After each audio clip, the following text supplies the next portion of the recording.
Hey everyone, Scott with Flip and Customize, and today behind me we got our 2014 Jeep Grand Cherokee here for some rear shocks. And it's getting an upgrade for some Rancho rear shocks, but it's basically just getting an upgrade in rear shocks in general. So we'll do a basic how-to on the rear shock replacement on this. So let's get it inside and show you what.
Alright guys, one important thing to mention is when you're doing any suspension work on a vehicle, in this case just doing the rear shocks, we're going to give this whole thing a shakedown and check all the suspension components on it, just to verify he doesn't have anything else going on that we might need to address while it's here, and do that at the same time.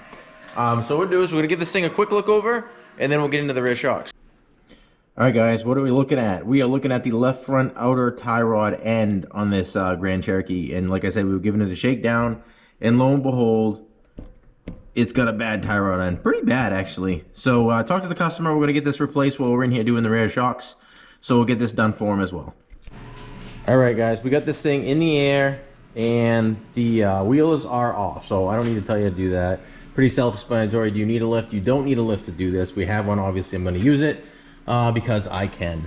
But that's the shock.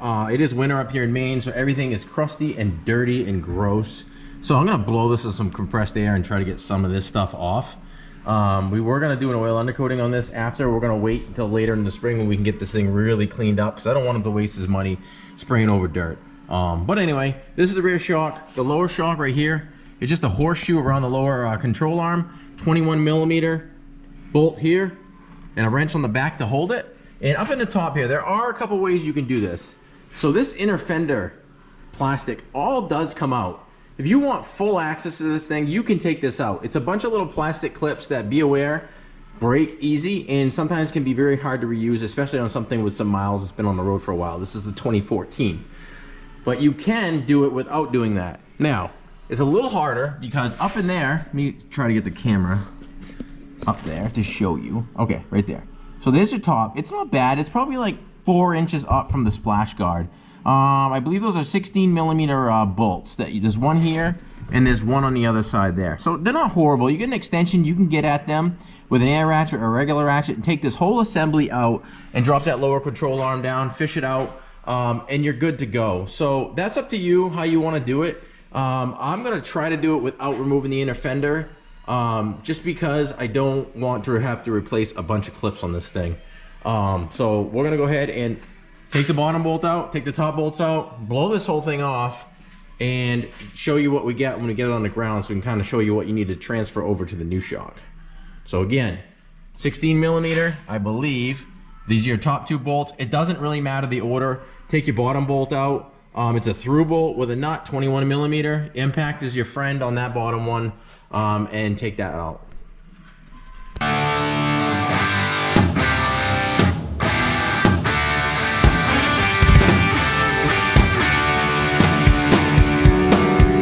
Alright guys, just to show you, the stock shock is out of the vehicle, and that's our replacement rough country shock absorber that we're going to be putting on.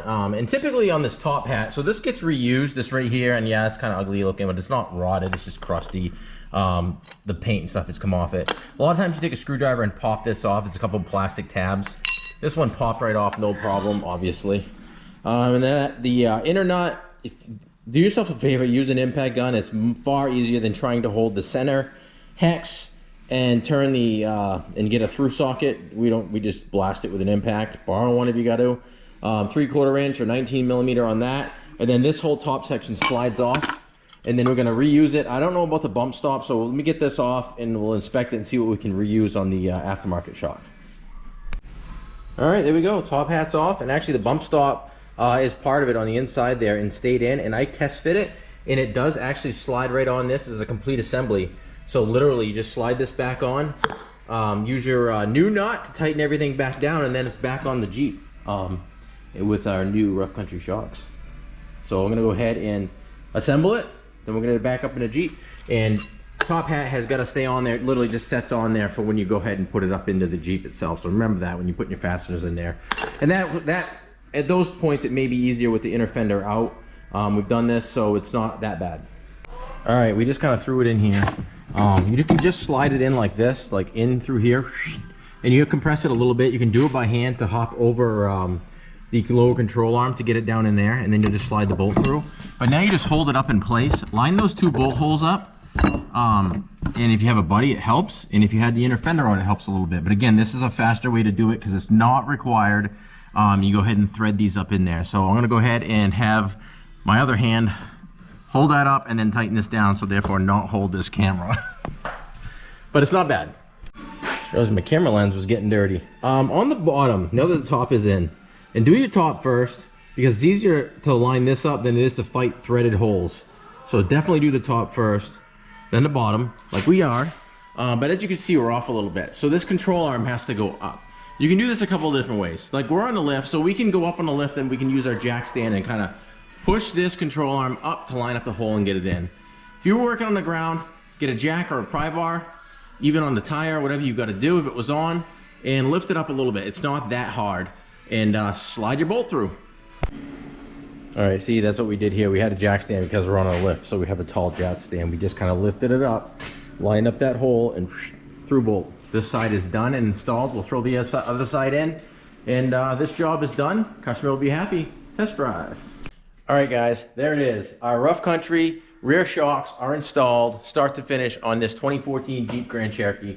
Hope you learned a few little things about it, about the install. It's nothing serious, and there's no special tools required. Having a lift does make it a lot easier, and it's gonna speed your time up by almost half. So you're not rolling around on the ground and everything. So just as a need to know, as far as like someone doing it in the driveway or anything like that, it's totally doable, but getting an extra set of hands does help. So thanks again for watching. Scott from Flippin' Customized. Have a great day.